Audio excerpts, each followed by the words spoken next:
that today. Hey folks, hope you're well. I'm going to have a go at kind of measuring out and cutting a few things for that bit. Now, I've got a few bits that I'm going to put in with this as well, but just a couple of questions. Underneath, so great question from Roy. Do you need a vent thing under the cooker, the oven, in the plinth and stuff like that?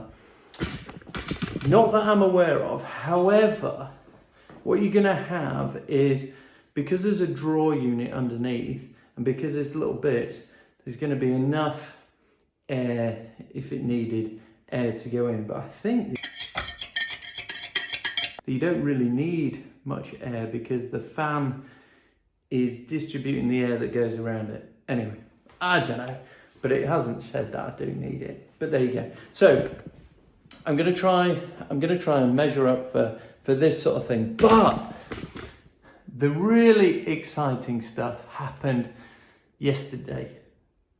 Was it yesterday? Was it the day before?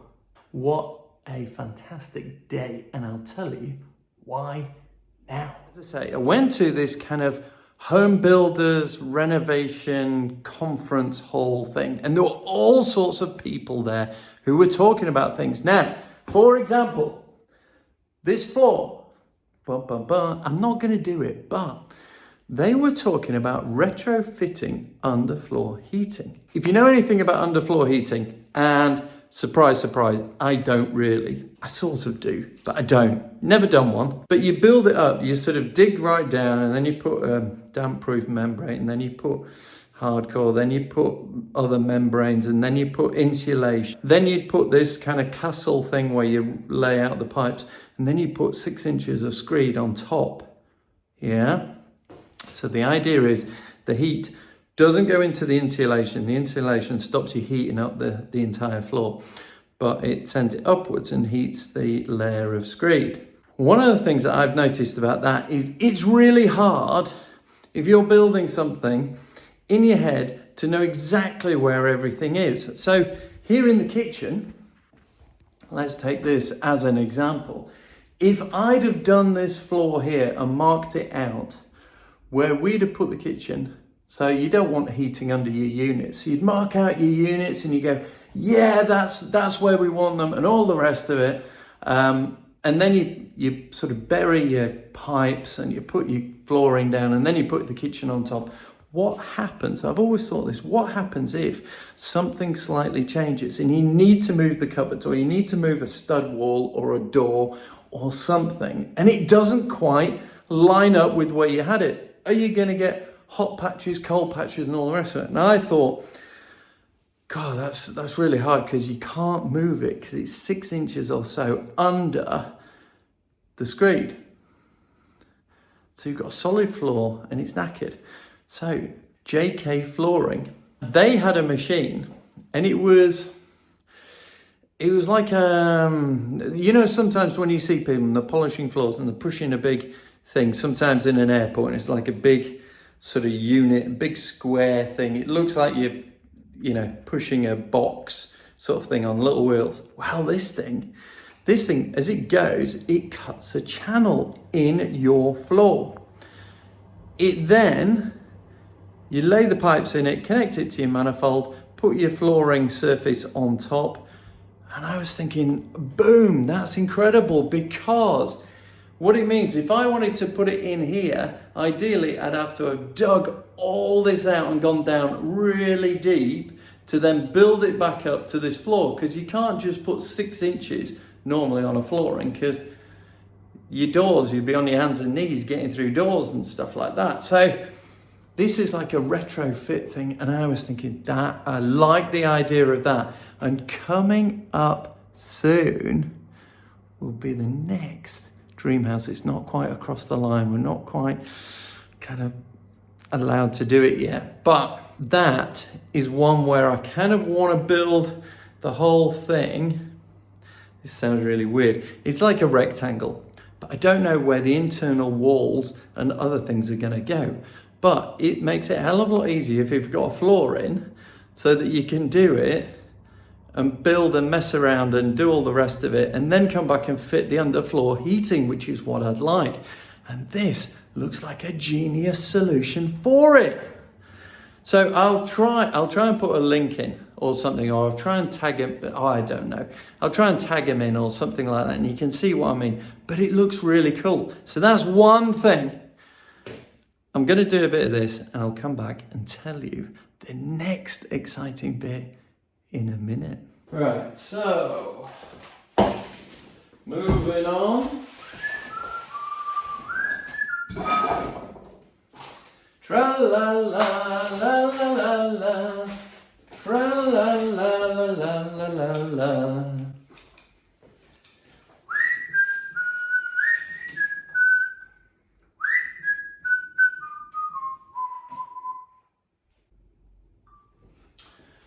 Oh, one banana, two banana, three banana, four. 4 bananas going off to fight in the war. One with a Tommy gun, one with a stick, one with a hand grenade hanging from his tra-la-la, la-la-la, tra-la-la-la-la-la-la, tra-la-la, la-la-la-la, tra-la-la-la-la-la-la. What are you doing, bestie? Rubbish. Right, tiles. I don't need those. Another thing, someone pointed out that when you put the plinths on, you should have the cut piece to the underneath, so that the sealed bit, so the bit like this with the sealed bit, is on the floor, so if you spill water it doesn't get, drawn up and expand the chipboard and ruin it. Thank you very much. What a great idea. So, when I've done the flooring, I will do that. The other thing that people said is, what about your end panels? You're going to have to take them off again to chop them to... You're probably right. I didn't think it through, did I? I think I can take them off, put them back on again. Anyway, that was great. Thank you so much for that. Top tips, super helpful.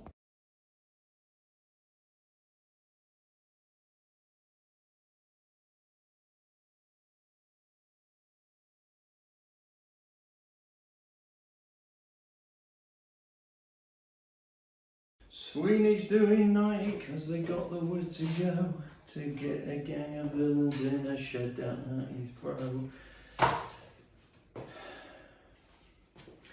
Feeling like I want to numbers midnight. It's funny how the missus always seems to be the same. And meanwhile at the station there's a couple of lovely lads who swear like as your father, and they're very cool for cats, they're cool for cats.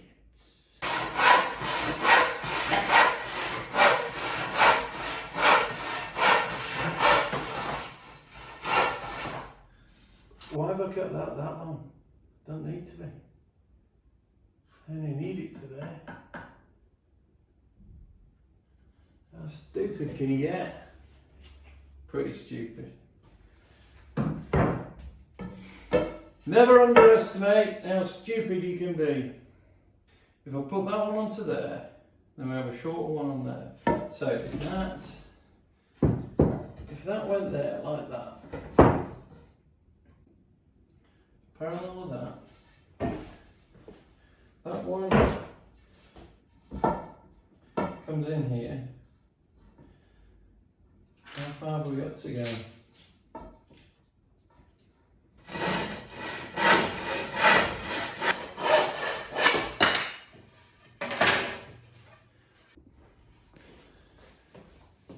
Right, so that one fit in there, and that would just be right. And down here,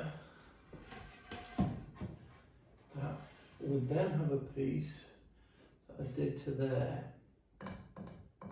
Because that one goes across there. That's actually the shelf for that cupboard. And I think I might need that. Or would I? Don't know. Tell you what we have got. We've got 2 cream end panels, haven't we? What if I built it out the end panels that are wrong? The wrong ones. Let's go and have a look.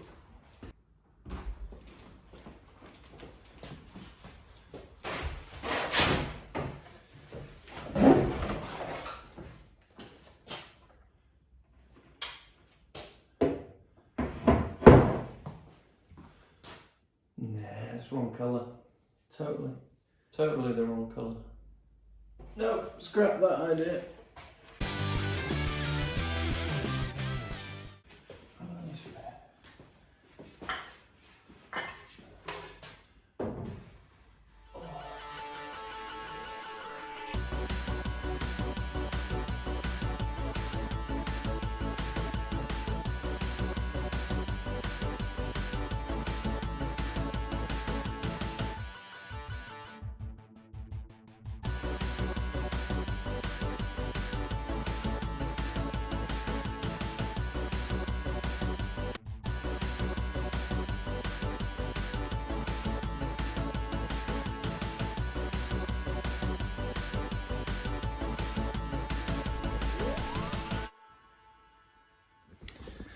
Okay, so a couple of things.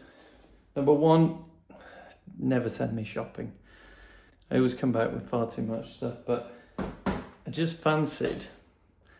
Has anyone ever gone past a stationery shop and got excited about pens and paper and all things stationery? Yeah, and when I say stationery, I mean the bits and pieces that you find in the admin cupboard at work or whatever.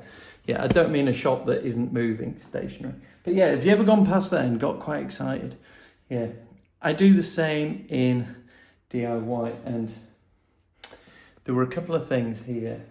And I just thought, oh, that'd be really useful to just have all my screws in one box. And then I thought, I need to organise my screws. So I bought some more screws because I thought that'd be really useful. I'm now going to get distracted whilst I mess about with those. But the weird thing is, I've lost my circular saw. And I don't know what I've done with it. It's crazy. But I'm sort of trying to work out, on this cupboard, I'm trying to work out this boxing in thing. And I think I've got a few bits, and I just want to chop one right down the middle. And I'm going to have to hand saw it. And I know that I won't be very good. Or certainly not as good as the circular saw. But I can't think what the hell I've done with the circular saw. Oh, that's madness. It's madness. What do I do with things? I'll have to try and find a sharp saw and give it a go.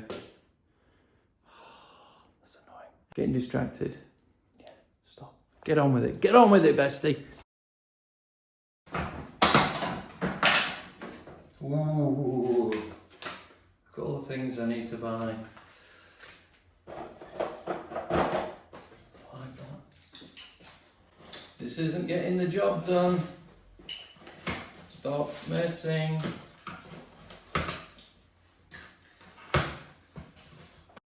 There we go.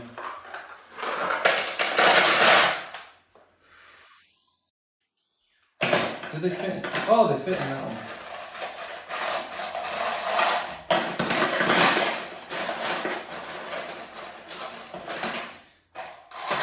Oh, fit in the blooming box. Ah, nice, they fit in there. Holy guacamole, folks.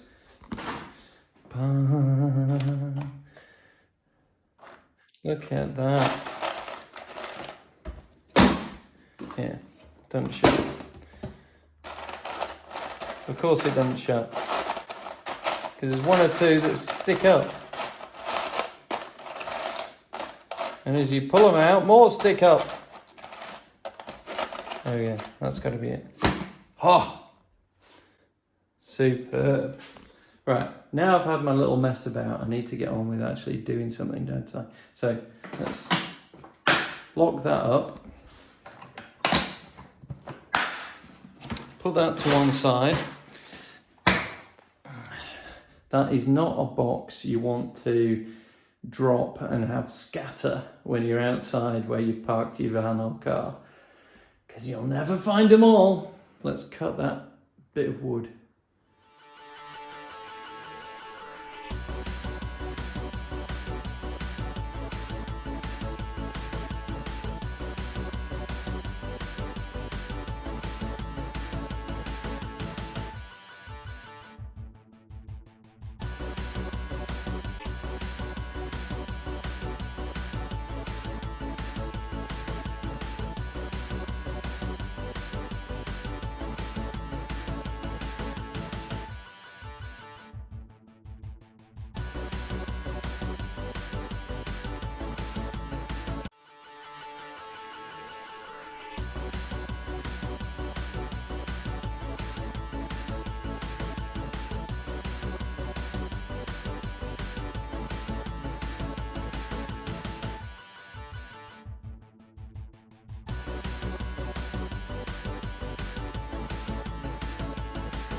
I don't know if you remember when I plastered, did these sockets and the fuse spur. I don't know if you remember the exact positioning of the wire. I didn't, so I've just been looking back at a video and I've kind of sketched on where it is so I know where I can drill to put the supports for this sort of bit of boxing. Now these are, I've got a couple of temporary screws on here. I bought a little device that countersinks. It drills and countersinks, so I'm going to try that. So that is where this door that was too big for the cupboard, long story, but it's spare. So I'm going to use that as the front to this. So I wanted some grey side panels to it. So I just needed some supporting wooden blocks on the other side. I just wanted to make sure I didn't drill through my own cables. Yeah, it wouldn't be the first time, would it? Or would it? No, what did I do? I did something, didn't I? I sort of snagged a cable and it happened to be in a very fortuitous spot because I'd forgotten to put a plug in. So connecting that, anyway, let's get on. I can drill now, I think. If this is the end and you don't see me again, it didn't go well. If you do, then it did.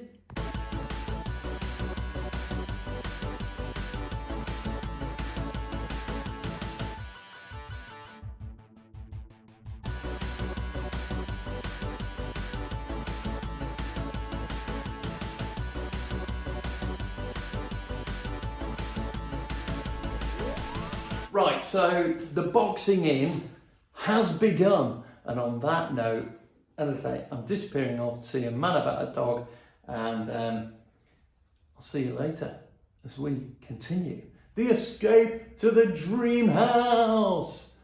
See you soon.